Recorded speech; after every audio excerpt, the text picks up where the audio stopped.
Emily Carter was just an ordinary woman with a predictable life, but her disappearance revealed a chilling secret no one saw coming, and a killer's dramatic cover-up couldn't fool the detective. It began as a quiet, ordinary morning in the suburban streets of Maplewood, where the rows of brick houses and manicured lawns usually whispered calm and routine. But on this particular Monday, something was off. Emily Carter, a 32-year-old marketing professional known for her meticulous habits and punctuality, did not arrive at her office on time. Her absence was unusual, and it immediately caught the attention of her coworkers. Emily was never late. The office manager tried calling her phone, but there was no answer. By mid-morning, concern had spread. Emily's neighbors, who often exchanged small talk over morning coffee or during their walks, began noticing oddities as well. Her mail was piling up, slipping out of the mailbox in uneven stacks, and her car remained parked in the driveway exactly where it had been the night before. A few neighbors ventured closer to her apartment, trying to peek inside through the curtained windows. Everything seemed normal at first glance. There were lights on, the blinds were drawn, and nothing appeared out of place. But there was an unsettling emptiness to the space, an absence of the usual signs of life. Emily had a habit of leaving little notes or reminders for herself around her home, but now there was nothing to indicate where she might have gone. On the kitchen counter, her wallet, keys, and phone sat untouched. The coffee pot was still full, but the coffee had gone cold, as if someone had forgotten it entirely. It was a stark contrast to her usual energy, her habit of moving through the day with careful attention and precision. By the afternoon, the worry had escalated. Friends and family called repeatedly, hoping for any sign of her. Each unanswered call tightened the knot of anxiety in those who cared about her. When the police were finally notified, they arrived at her apartment to find a scene that suggested she had not left willingly. Her personal belongings were intact, yet the air inside her home carried a strange, inexplicable tension, as if someone had vanished into thin air. Investigators started taking photographs, documenting the place and searching for anything out of order. Every corner of her apartment was examined. There were no signs of forced entry, no signs of a struggle. But the absence of Emily herself, combined with these subtle irregularities, hinted at something far more sinister than a simple disappearance. The detectives quickly realized that time was critical. Disappearances could turn deadly in a matter of hours, and they could not afford to assume she had left on her own. As the sun set, casting long shadows across her empty rooms, the investigation began in earnest. They spoke to neighbors, co-workers, and friends, trying to reconstruct the timeline of her last known movements. Small details started to emerge. Emily had canceled a routine coffee date on Sunday, her usually tidy front yard was slightly overgrown, and there were faint scratches on the inside of her apartment door that no one could explain. Each piece of evidence, though seemingly minor, suggested a troubling reality. Someone had entered her life that weekend and disrupted it in a way that left no immediate trace. The quiet neighborhood, once so comforting, had become a backdrop for something dark, and the questions surrounding Emily Carter's disappearance were only beginning. 3 days after Emily Carter vanished, the town of Maplewood was still holding its breath. The streets that had once seemed quiet and safe now felt eerie and uncertain. Everyone wondered where she had gone, and the lack of answers was gnawing at the nerves of her friends, family, and neighbors. Then, something happened that turned concern into horror. A local jogger, following his usual path behind the community garden, noticed a small mound of disturbed soil partially hidden by overgrown shrubs and fallen leaves. At first, he thought it might be a raccoon or some other animal digging through the dirt. But as he got closer, a glimpse of pale fabric caught his eye. The discovery sent immediate shock waves through the community. Police arrived within minutes, carefully examining the area. When the shallow grave was uncovered, it revealed the unthinkable. Emily Carter's body, partially concealed under leaves and soil, was lying in a small pit, as if someone had tried to hide her hastily. The initial examination indicated she had been strangled. The brutality of her death was evident, yet there was a strange sense of deliberation in how she had been left. Unlike a crime of passion or a chaotic attack, the burial seemed staged, almost deliberate. The shallow depth, the careful covering, and the placement in a semi-secluded area suggested that someone wanted the body found, or at least wanted to confuse anyone who did. Detectives immediately began reconstructing the timeline, trying to piece together the hours leading up to Emily's death. Forensic teams combed the area for clues, collecting soil samples, fibers, and any trace of DNA that might lead to a suspect. The scene was chilling, yet meticulous in its own way. Her body showed signs of a struggle prior to death, but there were no defensive wounds severe enough to indicate prolonged resistance. It was as though she had fought just long enough to make her death seem unplanned, while the killer executed the burial with precision. Meanwhile, the town was consumed with anxiety. Families pulled their children closer. Neighbors eyed strangers with suspicion, and social media buzzed with speculation. Everyone knew someone could be hiding a dangerous secret in their midst. As detectives analyzed the scene, subtle details started to emerge. Leaves and dirt were not scattered randomly, but arranged almost neatly around the grave. Footprints suggested someone had walked carefully, avoiding unnecessary disturbance. There were faint signs that items belonging to Emily might have been removed before the burial, suggesting the killer had taken something of importance, perhaps a clue to motive or identity. The discovery also prompted a closer look at Emily's recent interactions. Investigators learned about her canceled appointments, unusual messages on her phone, and brief encounters that seemed innocent at first, but now appeared suspicious. Each small lead added layers to the mystery. Maplewood was no longer just a quiet town with a missing resident. It had become a stage for a crime that was calculated, chilling, and cunningly executed. Detectives realized that unraveling this case would require meticulous attention to detail. The killer had left a dramatic scene, but even in its theatrics, cracks were beginning to show. Every element of the burial, every subtle irregularity, hinted at a mind both careful and dangerous, a mind determined to play a deadly game with those who sought the truth. As the investigation into Emily Carter's death deepened, detectives discovered that the crime scene was only the beginning of an elaborate web the killer had spun. The more they examined her apartment, her last known movements, and digital traces, the clearer it became that someone had tried to mislead them at every turn. Emily's phone had been wiped clean, erasing call logs, messages, and any clues about her final interactions. Even her smartwatch, which could have recorded movements and heart rate, had been tampered with, its memory wiped as if someone knew exactly what evidence would point to the truth. Surveillance cameras from nearby streets were missing crucial footage from the hours surrounding her disappearance. Gaps and glitches suggested intentional tampering, making the investigators realize that this was not a simple, opportunistic crime. It had been planned with care and forethought. Among the most perplexing elements was a note left in Emily's apartment, written in her style but ultimately forged. It implied that she had left on a sudden trip, meant to convince anyone who found it that she had disappeared voluntarily. Yet handwriting analysis quickly revealed it was a forgery.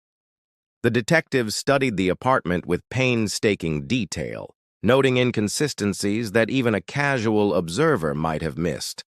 Furniture had been moved slightly, doors left ajar in ways Emily would never have done, and minor scratches on the floor hinted at hurried movements. Every small detail told a story of someone trying to manipulate perception, creating a dramatic cover-up to obscure their involvement. Digital evidence offered another set of clues. While the phone and smartwatch were wiped, background data from cloud accounts and email servers began revealing patterns. Short bursts of activity during odd hours indicated someone else had accessed Emily I.'s accounts from nearby locations. It became clear that the killer was technologically savvy, someone who had thought through each step and left the scene in a way that would confuse investigators. But even the most carefully laid plans contained flaws. Tiny inconsistencies in timing, overlooked traces of DNA, and mismatched fibers became the threads that detectives could pull on. Outside the apartment, detectives interviewed neighbors and acquaintances, gathering details about anyone who had shown unusual interest in Emily or her routines. Reports of a neighbor seen lingering near her building, of a visitor at odd hours, and of unexplained purchases near local stores began to paint a picture of someone obsessed and meticulous. These accounts, combined with forensic evidence, revealed the contrast between the killer's attempt at a flawless plan and the reality of human error. Even a careful criminal could not erase all traces of their presence, and the detectives were trained to notice the smallest anomalies.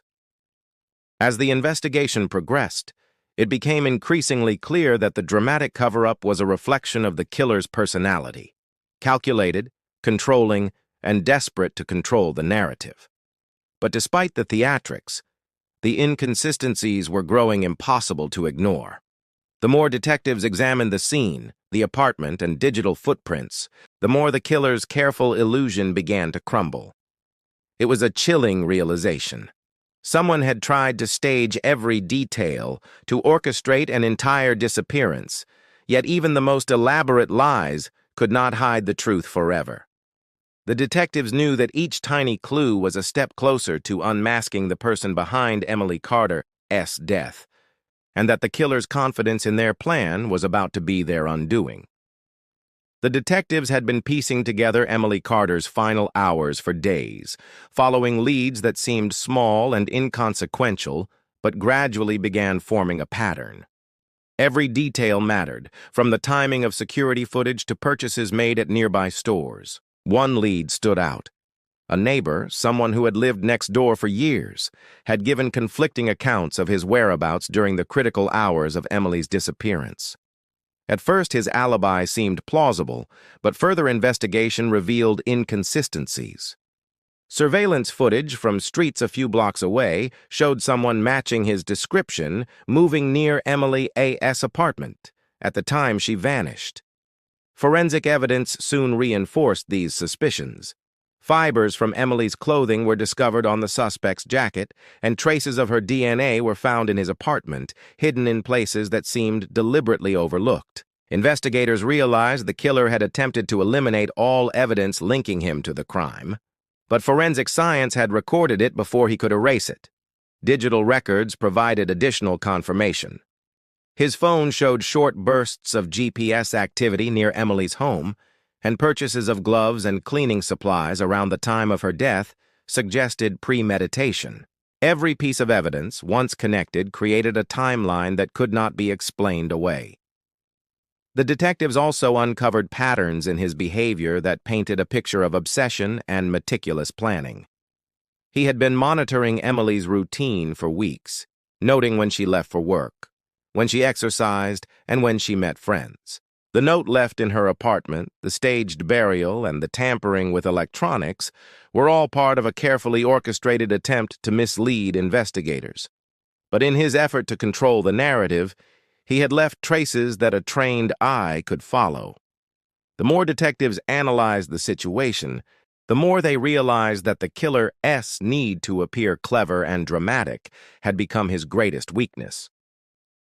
With the timeline established, the investigators focused on linking him directly to Emily's death.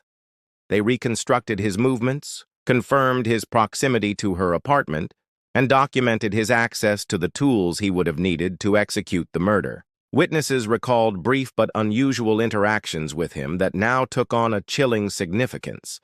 It became clear that he had planned each step carefully, but the pressure of executing a real crime left small, almost imperceptible traces behind. These traces, when collected and analyzed together, created a compelling case. By the time detectives confronted the evidence, it was overwhelming.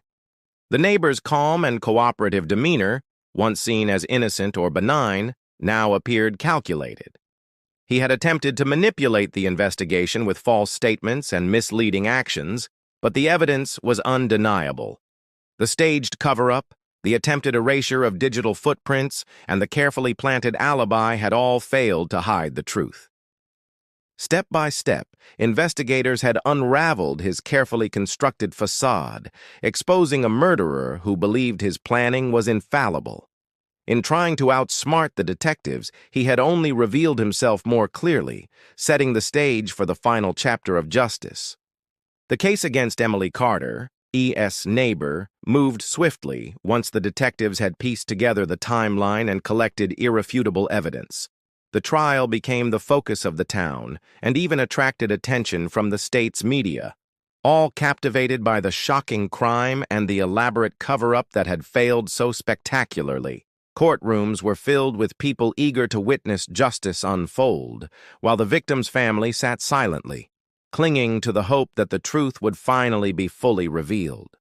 Prosecutors laid out every detail meticulously, describing how the killer had planned Emily's murder, tried to manipulate the scene, and attempted to erase his tracks. The evidence was overwhelming. Fiber analysis, DNA traces, surveillance footage, digital records, and witness testimony all converged to point directly at him.